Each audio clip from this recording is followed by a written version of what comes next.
بسم اللہ الرحمن الرحیم۔ السلام علیکم۔ ابن اسحاق نے لکھا ہے کہ یمن کے حکمران ربیہ بن نصر نے ایک اولناک خواب دیکھا اور خوفزدہ ہو گیا۔ اپنی مملکت کے تمام نجومیوں، جادوگروں، خواب کی تعبیر بتانے والوں اور فال نکالنے والوں کو بلایا اور کہا کہ میں نے ایک خواب دیکھا ہے جس نے مجھے انتہائی رنجیدہ و غمزدہ کر دیا ہے۔ تم میں سے جو شخص مجھے بتائے گا کہ میں نے کیا خواب دیکھا ہے، وہی شخص اس خواب کی تعبیر بھی بتائے گا۔ مجمع میں موجود سب نے اپنی معذوری ظاہر کی اور بادشاہ سے کہا کہ وہ دو ایسے ستی اور شک نام کے بندوں کو جانتے ہیں جو بادشاہ کو خواب بھی بتا دیں گے اور اس کی تعبیر بھی۔ بادشاہ ربیہ بن نصر نے حکم دیا کہ انہیں دربار میں پیش کیا جائے۔ ستی نامی نجومی دربار میں پہلے پہنچا۔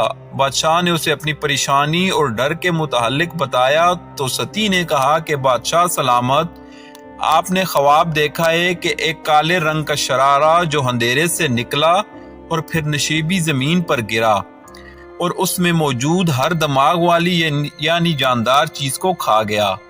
بادشاہ نے کہا، ہے ستی، تم نے خواب بوجھنے میں ذرا بھی غلطی نہیں کی، اب مجھے اس کی تعبیر بتاؤ۔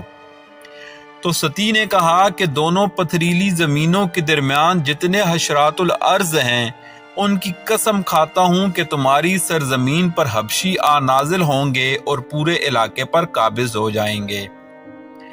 بادشاہ نے کہا، تیرے باپ کی قسم، یہ تو موجب درد و الم اور باعث غیظ و غضب ہے ستی، یہ کب ہونے والا ہے اور کیا میرے زمانے میں یہ ہوگا اور کیا ان کی حکومت ہمیشہ رہے گی؟ تو نجومی نے کہا کہ نہیں بادشاہ سلامت، آپ کے زمانے کے 60-70 سال بعد حبشیوں کا نزول ہوگا اور ان کی حکومت بھی ہمیشہ نہیں رہے گی، وہ مارے جائیں گے اور اس سرزمین سے نکل بھاگیں گے۔ بادشاہ نے پوچھا کہ ان کا قتل و اخراج کن کے ہاتھوں ہوگا؟ تو نجومی نے بتایا کہ ارم سے ان پر خروج ہوگا اور کسی کو یمن میں نہ چھوڑے گا۔ پوچھا گیا کہ کیا اس کی یہ سلطنت رہے گی یا وہ بھی ختم ہو جائے گی؟ تو نجومی نے کہا کہ نہیں، وہ بھی زمانے کے اختتام کے ساتھ ختم ہو جائے گی۔ بادشاہ نے پوچھا، کیا زمانے کا اختتام بھی ہوگا؟ کہا ہاں، جس روز پہلے اور پچھلے سب لوگ جمع ہوں گے، نیک لوگ خوشبخت ہوں گے اور گنہگار بد نصیب۔ بادشاہ نے پوچھا کہ کیا یہ بات سچ ہے جو مجھے بتا رہے ہو؟ تو ستی نے کہا، ہاں، قسم ہے شفق کی اور اندھیرے کی اور صبح صادق کی، جو خبر میں تجھے دے رہا ہوں وہ سچ ہے۔ اس کے بعد دوسرا نجومی شک آیا اور بادشاہ نے اسے اپنے رنج و غم کے بارے میں بتایا اور جو کوئی ستی نے بتایا تھا اس پر ظاہر نہیں کیا۔ شک نے کہا کہ ہاں، آپ نے شرارہ دیکھا ہے جو اندھیرے میں سے نکلا اور نشیبی زمین و ٹیلے کے درمیان آ گرا اور ہر ذی روح کو کھا گیا۔ بادشاہ نے کہا، ہے شک، تو نے بالکل صحیح خواب بیان کیا، اب اس کی تعبیر بتا۔ شک نے کہا کہ قسم کھاتا ہوں کہ تمہاری سرزمین پر سودان حبشی آ نازل ہوں گے اور تمام نرم و نازک سبززاروں پر قبضہ پا لیں گے۔ بادشاہ نے کہا، ہے شک، تیرے باپ کی قسم، یہ باعث پریشانی ہے اور کیا وہ حبشی ہمیشہ حاکم رہیں گے؟ فرمایا نہیں، بلکہ کچھ عرصے بعد تمہارے خاندان میں سے ایک نہایت عظمت و شان والا ان سے نجات دلائے گا۔ پوچھا گیا کہ یہ عظمت و شان والا کون ہوگا؟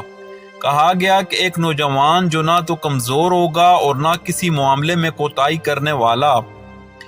بادشاہ نے پوچھا، کیا اس کی سلطنت ہمیشہ قائم رہے گی؟ تو نجومی نے فرمایا کہ نہیں، بلکہ ایک خدا کے بھیجے ہوئے کی وجہ سے ختم ہو جائے گی، جو صداقت و انصاف اور حکومت دینداروں اور فضیلت والوں میں پیش کر دے گا۔ اس کی قوم میں حکومت فیصلے کے دن تک رہے گی۔ پوچھا گیا، فیصلہ کا دن کیا ہے؟ کہا، وہ دن جس میں حکام کو بدل دیا جائے گا۔ اس روز آسمان سے پکار ہوگی جسے زندہ و مردہ سبھی سنیں گے۔ اس روز لوگ ایک وقت معین پر جمع کیے جائیں گے۔ پرہیزگاروں کو اس روز کامیابی و بھلائی نصیب ہوگی۔ ان دونوں نے جو کچھ کہا وہ بادشاہ کے دل پر ثبت ہو گیا اور اپنی اولاد کو عراق کی جانب روانہ کیا۔ اور شاہان فارس میں سے ایک کے نام خط لکھ دیا، جس نے اس خاندان کو ہیرا میں بسایا، اور اسی بادشاہ کی اولاد میں سے نعمان بن منظر گزرے ہیں جو حسب نسب کے لحاظ سے یمنی تھے اور شاہی خاندان سے تعلق رکھتے تھے۔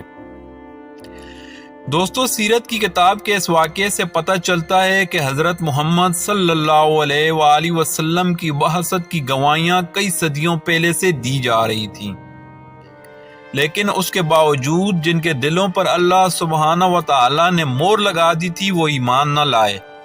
کروڑا شکر اللہ سبحانہ و تعالی کا جس نے ہمیں آخری نبی حضرت محمد صلی اللہ علیہ وسلم کی امت میں مسلمان پیدا کیا۔